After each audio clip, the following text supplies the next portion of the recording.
Moin, Kasper nede fra Smidtmann Nordborg. I dag der har jeg min kollega Jakobs bil inde, sådan en F31 her. Og den skal jeg skifte ret. Der skal selvfølgelig et M-Sport ret i. Det mangler alle de her biler her, jo medmindre de allerede har det. Så jeg tænkte, at vi lige ville vise jer, hvor super nemt det faktisk er, og hvor let ben der egentlig er i det. Det første skridt, det er selvfølgelig at få airbaggen ud. Der har vi snydt lidt og har løsnet den.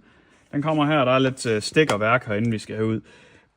Måden at få sådan en airbag her ud på, hvis I kan se her, så sidder der sådan 2 metalbøjler her. Dem skal man ligesom ind og trykke, fordi de kommer på de modhagere her.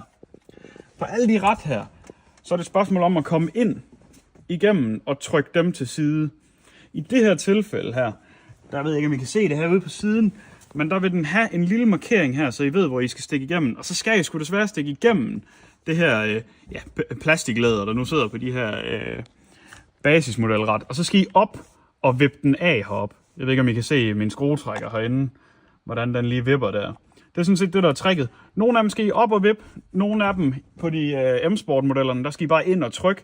Det kommer lidt an på typen. Men egentlig, så får I klikket airbaggen ud, så sidder der nogle stik herinde, I skal ud. Selvfølgelig, når I råder med airbag, så tag lige at pille batteriet fra en sikkerheds skyld.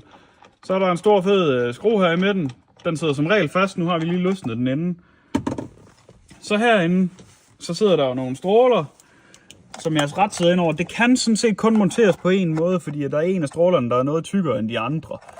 Alligevel, så vil jeg da stadig anbefale, at man lige tager og giver den en lille streg, så man har nogenlunde styr på det, hvis det er det samme ret, man skal have i igen. Det er det jo ikke i det her tilfælde her. Der skal vi det her ud. Ud med det. Og så skal det i med det nye.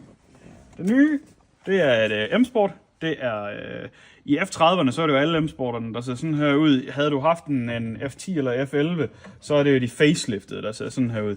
Det er det med den lækre lille runde airbag, og det er lidt mere sporty design end dem, der kommer tidligere. Rettet her det også med paddle shift. Det skal så også lige kodes til. På nogle modeller er det nødvendigt at trække lidt ledninger. Men det er egentlig bare i med det her. I med de stik, der nu måtte være. Der skal selvfølgelig en airbag til. Og den skal selvfølgelig også bare i sit stik herop. Og så skal det hele spændes, og den skal lige klikkes i.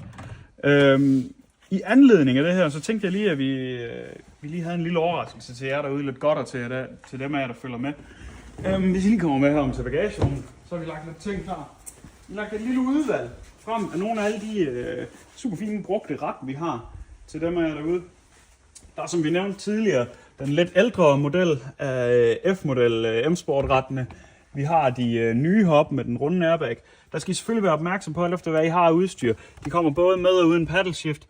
De kommer med knapperne til adaptiv fartpilot, hvis det er sådan noget, man har. Så har vi også et her til E-modellerne, til E90'er og så videre. Super fin stand. Et til G-model, G30, G20, alle sådan nogle ting og sager. Og så en lidt ældre en her, lidt stilet til dem her, der kører rundt i nogle klassikere. Det er til noget 46 og Z3, det passer i det her. Nu skal jeg lige se, om jeg kan huske, hvad det rigtige var, ellers så skal de nok rette mig her i videoen. Det svinger lidt med priserne selvfølgelig, men lige nu her, der tænker vi lige, at vi kører ud over vores normalt gode priser, så kører vi en ekstra god pris på de her med den runde airbag. Det er jo en populær model derude, så dem har vi til 3.000 lige for tiden.